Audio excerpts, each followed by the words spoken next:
늪, 황순원, 1944년 황순원 단편집 수록. 태섭은 어떤 전문학교 강사로 있는 친구의 부인의 소개로 소녀의 가정교사 일을 맡게 되었다. 친구 부인이 돌아가자 소녀의 어머니는 태섭더러 어떻게 그 부인을 잘 알며 언제부터 아느냐는 말을 꺼내었다. 태섭이가 친구의 부인이라고 하였더니 소녀의 어머니는 애 셋이나 둔 여자가 머리를 잘라 지지고 옥색 저고리를 입고 다니는 것을 어떻게 생각하느냐고 물었다. 늘 느껴오는 대로 태섭은 부인의 머리를 자른 것은 얼굴에 어울리지만 옥색 저고리는 검푸른 얼굴과는 어울리지 않는다는 말을 하고 아까부터 소녀 어머니의 흐린 시선을 느끼면서 새로이 마주 쳐다보았다. 소녀의 어머니는 곧 시선을 거두고 말았다. 움직임 없는 표정을 한 얼굴은 약간 부은 듯도 하였다. 그리고 심장이라도 약한 것이 분명하여 숨차하였다. 소녀의 어머니는 숨찬 음성으로 부인과는 한 고향이어서 서로의 집안 사정을 잘 안다는 말로 부인의 집에서는 지금 남편과 결혼하는 것을 반대하여 오랫동안 말썽이 많다가 종래 부인이 자기의 마음대로 붙고 말았다는 말을 하였다.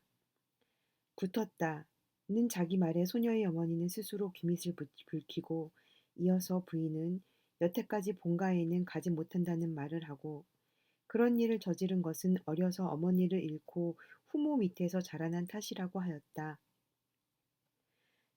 태섭은 소녀의 어머니의 숨차하는 말을 듣기가 거북스러워 소녀를 가르치는 것은 내일부터 시작하겠다고 하고 일어서려는데 소녀의 어머니는 하루가 새롭다고 하면서 오늘부터 시작하여 달라는 것이었다.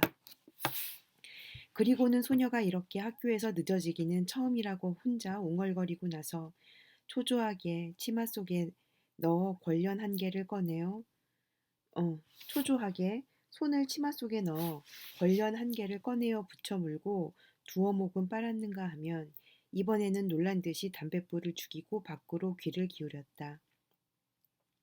휘파람 소리가 들려왔다. 발소리와 함께 휘파람 소리가 미닫이 밖을 지나 건넌방으로 가려 할 즈음 소녀의 어머니는 벼랑간 크게 예 소리를 질렀다. 그리고 소녀의 어머니는 엄숙하게 이리 들어오라고 말하며 태섭에게서 멀리 떨어져 앉았던 자리를 더 먼 거리로 움직여 앉았다. 소녀가 들어왔다. 한 손에 스파이크를 들고 있었다. 좀 전까지 운동을 하고 온 것이 분명하여 얼굴이 붉으래 상기되어 있었다. 둥근 얼굴에 검고 긴 눈썹 속에 눈이 좀 작은 편이나 생기 있게 빛나고 있었다. 태섭은 교과서를 뒤적이며 소녀에게 학교서 배운 데까지 알아나갔다. 그러면서 태섭은 소녀가 손가락으로 짚어 가리키느라고 어깨를 내밀 적마다 강한 자극을 가지고 엄습하는 향기롭지 못한 땀내를 막아내기 위하여 담배를 피워 물었다. 소녀의 어머니는 흘깃흘깃 태섭과 소녀를 번갈아 보면서 정신 차려 잘 배우라는 말을 몇 번이고 되풀이하였다. 소녀 어머니의 흘깃거리는 시선을 받아가며 다음 날부터 소녀의 예습과 복습이 시작되었다. 소녀는 어학에 관한 암송은 상당히 속하였다. 그런 한편 수학에 있어서는 애당초 풀지 못할 것으로 여기고 마는 듯한 패단이 있었다. 태섭이가 소녀에게 수학은 처음부터 싫어했느냐고 물으니까 소녀는 그렇다고 머리를 크게 끄덕이었다. 그러나 소녀는 풀어놓은 예제 같은 것은 혼자 이해하고 설명도 해나가기도 하였다. 그리고 태섭이가 풀어주는 문제 같은 것도 마음만 내키면 모조리 이해하기도 하였다. 태섭은 소녀에게 수학을 푸는 데 있어 차관점을 바로 가지도록 가르치기에 노력해야 할 것을 느끼면서 소녀에게로 고개를 돌렸다. 소녀는 붉은 혀끝에 연필 끝을 묻혀내고 있었다. 태섭은 곧 숙제 중에서 제일 쉬운 문제를 골라서 소녀에게 풀라고 내놓았다. 소녀는 문제에 눈을 멈추고 그냥 연필을 혀끝에 묻혀내고 있었다. 태섭이가 차관점을 암시해 주었다. 소녀는 그냥 연필을 혀로 가져가기만 하였다. 태섭은 문득 수학 문제보다도 앞에 앉은 건강한 소녀의 혀와 입술에 더 정신이 가 있는 자기 자신을 깨달으면서도 저도 모르게 소녀에게 연필을 빼앗았다. 그러나 태섭도 무엇을 쓰기 전에 연필을 혀끝으로 가져가고 있었다. 그리고 태섭은 이러한 자기 동작에 놀랐다. 문제를 잘못 풀었다. 아랫목 소녀의 어머니가 소녀에게 공부하면서 실없이 웃어서는 못 쓴다고 꾸짖었다. 소녀의 장난에 찬 웃음을 이마에 느낄수록 태섭은 다시 헛풀었다. 또 소녀의 어머니가 소녀에게 웃지 말라고 꾸짖었다. 소녀는 이번에는 소리를 내어 웃으면서 어머니가 자기보다 더 열심히 이쪽을 살피고 듣고 하면서 공부하는 것이 우스워 그런다고 하며 한층 더 소리 높여 웃었다. 그 다음 날도 휘파람을 불며 돌아온 소녀를 소녀의 어머니가 들어오라고 일렀다. 그리고 소녀의 어머니는 또 되도록 태섭에게서 먼 거리를 잡느라고 움직거렸으나 소녀는 들어오지 않았다. 소녀의 어머니가 나갔다. 좀 만에 들어온 소녀는 어머니의 고만한 몸 움직임에도 숨차하며 태섭에게 건넌방으로 가 가르치도록 말하였다. 건넌방에 소녀가 한복으로 갈아입고 꽤 얌전하게 앉아 있었다. 소녀가 등진 벽에는 이제 바로 스타트하려는 단거리 선수의 사진이 한 장 걸려 있었다. 앞으로 쏠리는 몸과 땅을 차려는 발끝과의 아슬아슬한 균형, 그리고 한 초점을 강렬히 노리고 있는 눈. 이러한 러닝 선수의 폼을 바라보면서 태섭은 소녀의 두꺼운 가슴이 테이프를 걸치고 골이 나며 테이프 끝을 푸르르 날리는 장면을 머리에 그리고 저도 모르게 여윈 몸을 한번 부르르 떨었다. 그리고 태섭은 이번에는 다리를 한 옆으로 모아 눕히고 앉았는 소녀의 풍만한 무릎으로 시선을 옮기다가 급히 거두면서 가까이 있는 교과서 하나를 막 집어들고 뒤적이기 시작하였다. 소녀가 다리를 반대쪽으로 옮겨 눕히는 듯 하더니 문득 다른 사람의 눈에는 어딘가 자기 집에 빈 구석이 느껴지는 게 있으리라는 말을 하였다. 태섭이 그게 무슨 말이냐고 교과서에서 고개를 드는데 소녀가 다시 아버지가 없는 것을 이상하게 생각하지 않느냐고 하였다. 태섭이 이 집에 아버지가 없는 것만은 소개한 친구의 부인한테 들어서 미리 알고 있었다고 하였다. 그러니까 소녀는 곧 어머니는 누구에게나 아버지가 죽었다고 하지만 사실은 살아있다는 것이었다. 이어서 소녀는 자기가 철들어서 아버지가 처불었고 딴살림을 하게 된 뒤부터 아버지와 어머니는 재산을 절반씩 똑같이 나누어 서로 갈라서고 말았다는 이야기로 지금 얼마 멀지 않은 동네에 아버지가 살고 있다는 사실과 그새 아버지는 재산도 다 없애고 얼마 전부터 류머티즘으로 자리에 누워 있다는 것과 또 어머니도 그동안 우라병으로 심장병까지 생겼다는 말까지 하였다. 태섭은 위로의 말 대신에 대수책을 소녀 앞에 펴놓으며 얼마나 어머니가 지금 소녀 공부 잘하는 것 한 가지만을 바라고 있는지 모르니 어서 열심히 공부하여 어머니를 기쁘게 해드려야 한다고 하였다. 그랬더니 벼랑간 소녀는 비웃는 듯한 이상한 웃음을 띄우며 그런 말은 어머니한테서 귀에 못이 박히도록 들었다고 하였다. 그리고 소녀는 생각난 듯이 그리고 누가 밖에서 엿듣기나 하는 것처럼 갑자기 미닫이를 열었다. 뜰에서 소녀의 어머니가 김칫거리를 다듬다가 놀란 듯이 이쪽으로 고개를 돌렸다. 소녀가 학교에서 돌아오기 전에 태섭이 소녀의 집에 가닿게 되는 날이면 소녀의 어머니는 조심스레 미닫이를 열고 들어와 앉아서는 소녀가 학교에서 배운 것을 좀 알기는 하더냐고 묻는 것이었다. 태섭은 그저 기억력은 썩 좋다고 대답할 밖에 없었다.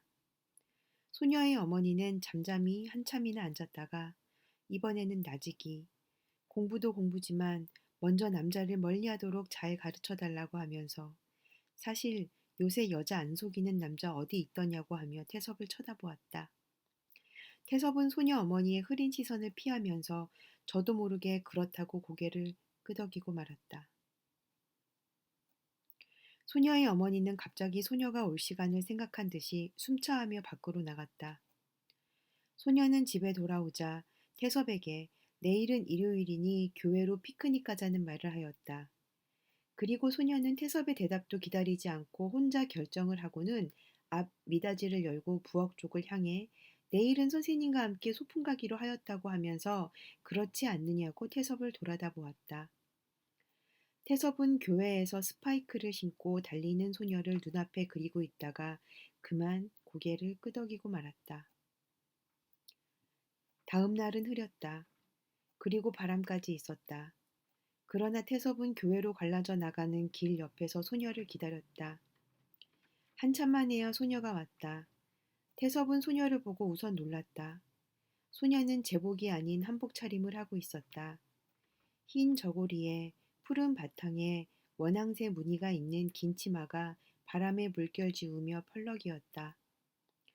소녀는 치맛자락을 익숙하게 감싸주며 미소와 함께 옷맵시가 어떠냐고 묻고 태섭을 똑바로 쳐다보았다.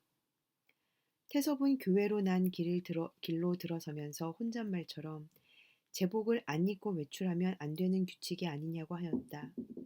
그리고 옆으로 와 나란히 서는 소녀에게 제복을 입고 육색을 메고 스파이크를 들고 한 소녀와는 다른 완전한 한 여인을 발견하고 당황스레 흐린 하늘로 눈을 돌릴 수밖에 없었다.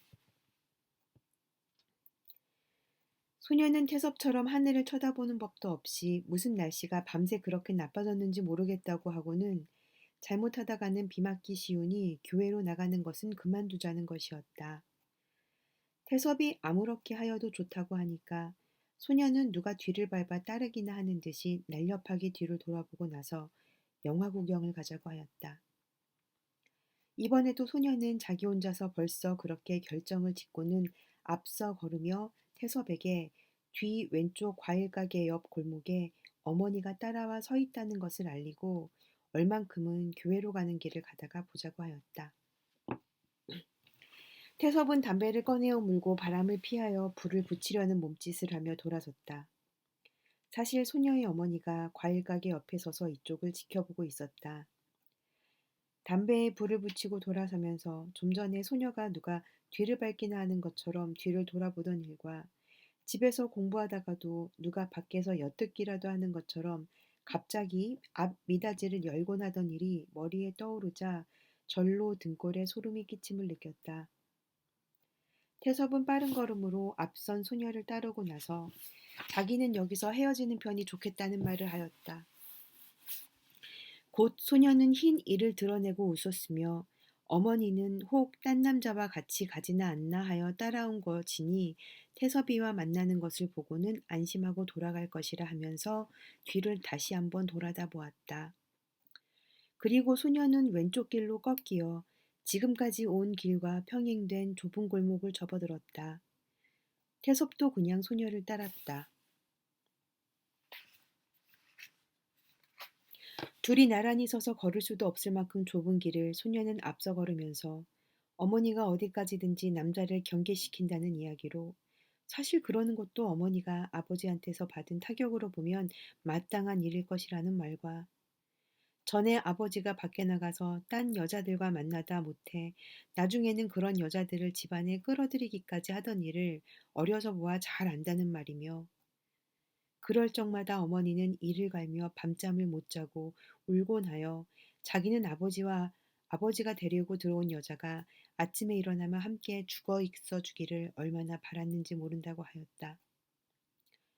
교회로 나가는 길과 평행된 골목을 다 지나 거리로 나섰다. 바람이 소녀의 원앙새 무늬가 있는 치마를 휘날렸다. 소녀는 이번에는 치마를 감싸주는 법 없이 새로 골목을 잡아들었다.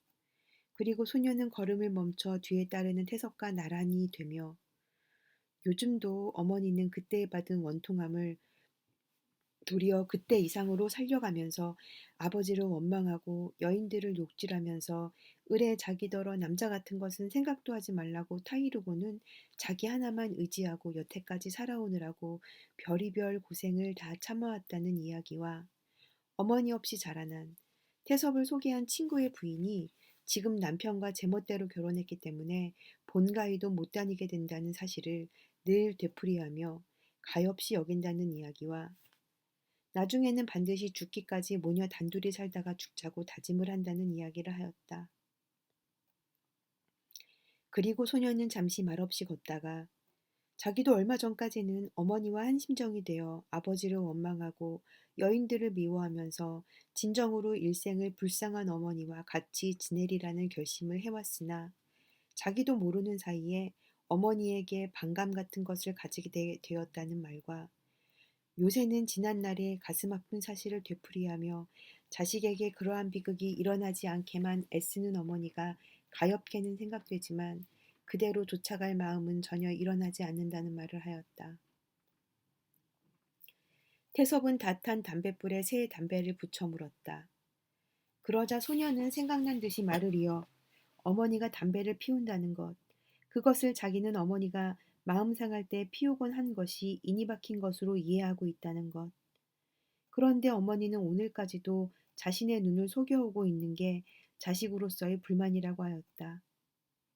그리고 며칠 전에 있은 일이라고 하면서 첩이 찾아와 아버지의 류머티즘이 대단하다고 하며 어머니에게 약값을 좀 달라고 하였는데 이 말을 듣자 어머니는 펄쩍 뛰면서 숨 넘어가는 소리로 내년이 그만큼 돈을 빨아먹었으면 됐지 나중에는 우리 것마저 뺏어먹으랴 덤비느냐고 소리를 질렀다는 것. 그리고 첩되는 여인은 아버지와 어머니가 재산을 나누고 갈라설 때 아버지와 만난 여자로 그때 벌써 두 애의 어머니인 과부였다는 말과 그 뒤에도 아버지는 여자 관계를 끊지 않아 여러 가지로 고생을 하면서도 이 여인은 참고 끝내 아버지와 헤어지지 않았다는 말이며 그날도 어머니는 그 여인에게 애 둘씩이나 있는 것이 남이 첩노릇하는 개만도 못한 년이라고 욕을 몇 번이나 하였으나 소녀 자신은 전처럼 그 여인이 밉게 보이지 않더라는 말과 마침내 그 여인이 앓는 아버지를 위하여 이리와 있게 하는 것이 좋겠다는 말을 하자 어머니는 가슴을 쥐어뜯고 이를 갈면서 저주와 잡년하고 붙어 살다가 이제 돈 다 없어지니까 쫓겨나는 사람을 자기는 맡을 수 없다고 고함을 지르고는 그만 졸도에 넘어졌다는 이야기를 하는 것이었다. 소녀는 이야기 도중에 잡년하고 붙었다는 상스러운 말을 입에 담으면서도 얼굴 하나 붉히지 않았다. 그리고 어머니가 졸도에 넘어졌다는 말을 하면서도 소녀는 대수 문제를 풀 때보다 긴장된 빛을 띠지 않았다. 끝으로 소녀는 어머니가 졸도에 넘어진 것을 보고 의사를 부르러 달려가면서도 오히려 그러한 어머니보다도 류머티즘으로 고생하는 아버지와 그 여인에게 더 동정과 호의가 감을 어쩌지 못하겠다는 말을 덧붙였다. 태섭은 할 말을 몰라 그저 어머니의 심장병도 대단한 것 같더라고 한마디 하였다. 그리고 태섭은 여기서 문득 소녀의 어머니는 친구의 부인과 자기 사이에 무슨 추잡한 관계나 있는 것으로 억측하고 있지 않을까 하는 생각과 함께 처음부터 소녀와 자기 사이까지 감시하고 있음에 틀림없다는 생각이 들자 저도 모르게 온몸을 한번 떨었다. 소녀는 태섭을 쳐다보며 바람은 좀 있으나 그렇게 떨릴 정도로 추우냐고 하고는 어느새 티 없는 미소를 얼굴 전체에 퍼뜨리면서 저쪽 영화관이 있는 골목으로 고개를 돌렸다. 그러는 소녀의 미소는 골목 옆 다방 앞에 섰는 한 소년을 발견하자 더 똑똑히 새겨졌다. 그리고 소년은 태섭과 함께인 것도 잊은 듯이 빠른 걸음으로 소년에게로 걸어갔다. 태섭은 그 자리에 서고 말았다. 눈썹이 검은 소년. 소녀와 무슨 말을 하는 동안 소년의 검은 눈썹 때문에 더 흰 얼굴이 조금 붉어지는 듯 하다가 소녀가 다시 태섭에게로 걸어올 때는 또 창백해지는 듯도 하였다. 태섭에게로 오더니 소녀는 동무의 오빠라는 말을 하고 그 동무가 지금 알아 누워서 자기를 만나자고 한다는 말을 하였다. 태섭은 속으로 거짓말 말라고 하면서도 그럼 가보라고 하였다. 소녀가 온 김에 영화 구경이나 하라는 것은 태섭을 일부러 온몸을 떨어 보이며 갑자기 따끈한 커피가 마시고 싶어졌다고 하면서 피하듯이 다방 안으로 들어가고 말았다.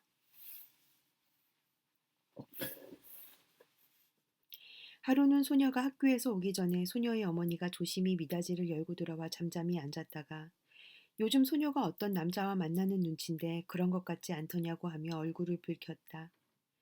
태섭은 자기도 모르게 곧 머리를 저으며 그렇지 않다고 해버렸다. 소녀의 어머니는 또 잠잠하다가 이번에는 혼잣말처럼 딸이 무슨 생각을 하고 있건 자기는 그 애를 놓아주지 못한다고 하고는 소녀가 올 시간이 생각난 듯이 급히 밖으로 나갔다. 소녀가 돌아왔다. 그리고 소녀는 대수책을 펴놓자 소년에 대한 말을 꺼내며 소년이 서울서 철학 공부를 하다가 신경쇠약에 걸려 집에 와 있다는 말까지 하고는 어딘가 모르게 태섭과 같은 데가 있다고 하였다. 태섭은 공연히 귀밑이 달아오름을 느끼며 결국 소녀가 요새 어머니에게 반항심이 생긴 것은 소년을 안 뒤부터 일이라는 것을 깨닫고 소년의 신경질스러운 얼굴이 남을 속일 것 같지는 않지만 요즘 남자들의 속을 누가 알 수 있느냐는 말에 이어 사실은 지금 자기는 자기 자신의 속도 종잡을 수 없어서 애쓴다는 말을 하였다. 그랬더니 소년은 눈을 빛내며 신통이도 어머니의 말을 옮긴다고 하였다. 태섭은 펴놓은 대수책에서 인수분해 문제 하나를 손가락으로 짚었다. 소년은 노트를 끌어다가 무딘 연필을 혀끝에 찍더니 쓰기 시작하였다. 그러나 곧 노트가 태섭이 앞에 와 놓였다. 노트에는 답 대신에 겁쟁이 선생이라는 말이 쓰여져 있었다. 태섭은 소녀에게서 얼핏 연필을 빼앗아 가지고 낙서한 곳을 두 줄 길게 그어버리고는 이렇게 쉬운 문제를 못 풀면 어떡하느냐고 하면서 고개를 들다가 윗구석에 세워둔 창이 눈에 들어오자 운동하는 시간을 줄이는 것이 좋겠다고 타일렀다. 소녀가 일어나더니 창을 잡고 요즘 창 던지기를 시작하였는데 자세가 바로 잡히지 않는다고 하면서 왼팔을 앞으로 뻗치었다.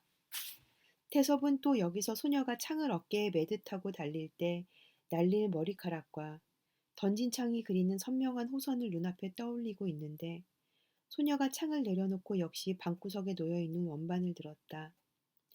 소녀는 원반 든 팔을 던질 듯이 저으며 원반이나 창을 경계선 바로 전에서 던지고 나서 앞으로 쏠리는 몸을 경계선 밖으로 나가지 않게 멈추는데 여간 쾌미가 있지 않다고 하면서 사실 그때만은 집안일이나 수학 숙제 같은 것은 모두 잊어버릴 수 있다고 하였다.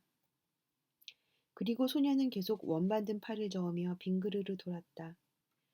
태섭은 소녀의 오른손목에 감긴 붕대를 지켜보다가 다시 빙그르르 돌려고 하는 소녀의 팽팽한 가슴에서 호크가 벗겨지면 어쩌나 하고 원반을 피하듯이 물러나 앉았다. 그러자 물러나 앉는 태섭의 무릎에 소녀의 몸뚱이가 와락 와 쓰러졌다. 태섭이 미처 팔로 소녀의 몸뚱이를 받을 새도 없이 태섭의 약한 몸은 소녀의 풍만한 육체를 감당하지 못하고 뒹굴고 말았다. 태섭이 몸을 일으키면서 앞 미닫이부터 열었다. 소녀의 어머니가 수도가에서 나무를 씻고 있다가 이쪽으로 고개를 돌렸다. 소녀가 문을 열어놓으면 정신이 산만해져 공부가 안 된다고 하면서 미닫이를 닫았다. 태섭이 소녀의 서툴게 그린 원과 꽤 곧게 그은 직선들이 난잡하게 널려있는 기아 노트를 집어들었다. 그러나 소녀는 기아책은 펼 생각도 않고 지금 자기가 쓰러진 것은 요즘 몸이 약해진 탓이라고 하고는 무슨 생각을 했는지 이번에는 제 손으로 앞 미닫이를 열었다. 그리고 수도가에서 아직 나무를 씻다가 이쪽으로 고개를 돌리는 어머니에게 오늘 밤은 학교에서 수양 강연회가 있어 학교에 가야 한다고 하였다. 그리고 나서 소녀는 어머니의 대답도 기다리지 않고 미닫이를 닫고는 태섭에게 나지기 오늘 밤에 꼭 할 말이 있으니 9시에 교회로 나가는 길 오른편 늪으로 나와달라고 하였다.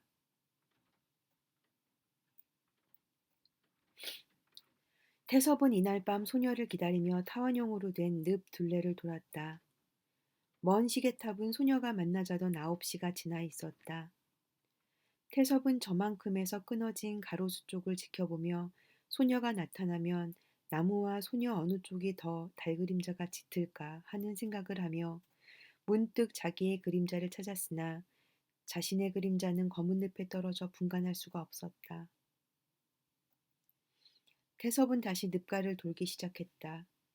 검은 늪을 내려다보면서 태섭의 공상은 자기가 이번에 늪을 한 바퀴 다 돌기 전에 소녀가 몰래 숨어와서 자신의 눈을 가리우는 장난을 하고, 그러면 자기는 처음으로 소녀의 손을 잡고, 그러면 소녀는 할 말은 다른 것이 아니고 원반이나 창을 던지고 난 순간처럼 모든 것을 잊어버리게 같이 늪으로 뛰어보자고 할 것이고, 자기는 또 그러기를 허락하여 둘이는 원앙새가 쌍쌍이 든 무늬가 있는 치마로 허리를 묶고 늪에 뛰어들 것이고, 그렇게 하여 둘이는 늪 밑으로 가라앉으라면 늪 밑 어느 한 구석에서 솟아나오는 차가운 샘물이 둘이의 등을 스치고 지나갈 것이고, 그러면 둘이는 퍼뜩 정신이 들어 늪속을 헤어나오려고 허우적거리게 될 것이고, 그때 갑자기 소녀는 짐되는 자기를 허리에서 풀어내려고 애쓰고, 자기는 또 떨어지지 않으려고 소녀의 머리칼을 꽉 감아줄 것이고,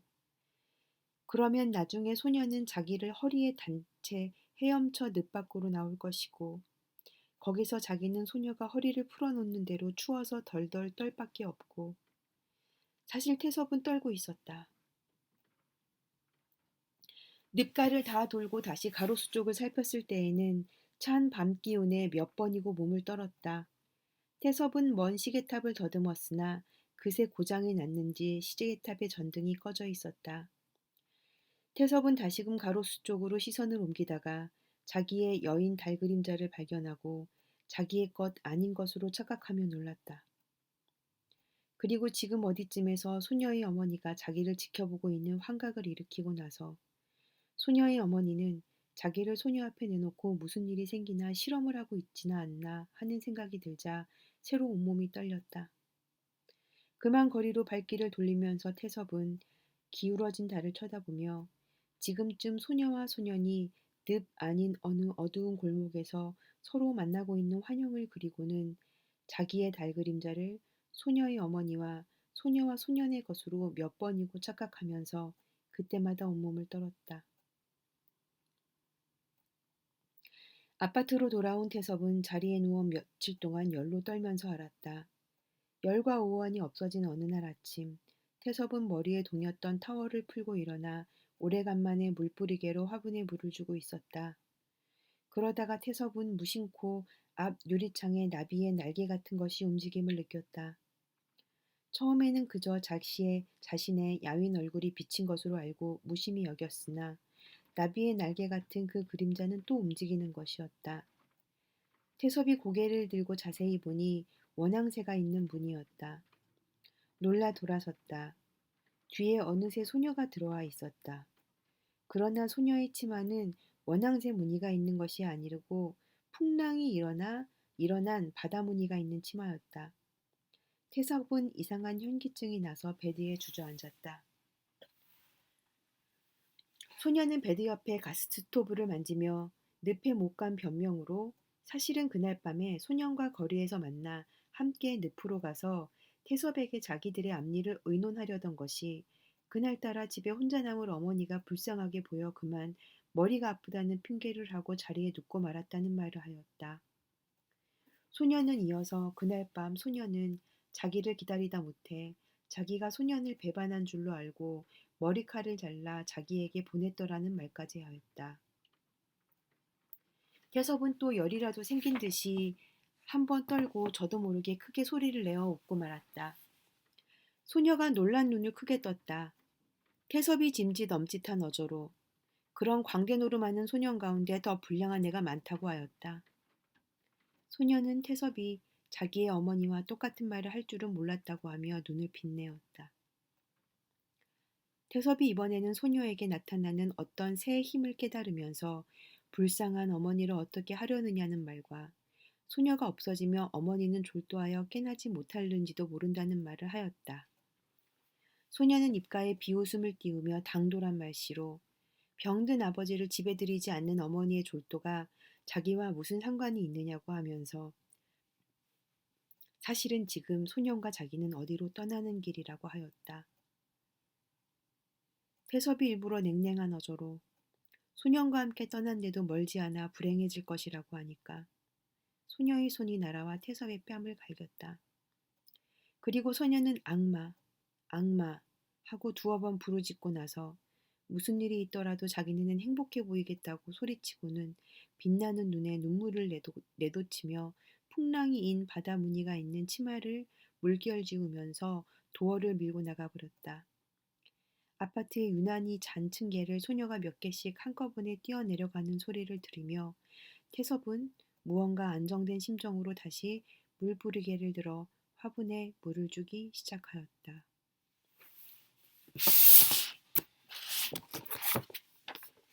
문학가 지성사 황순원 전집 1권 늪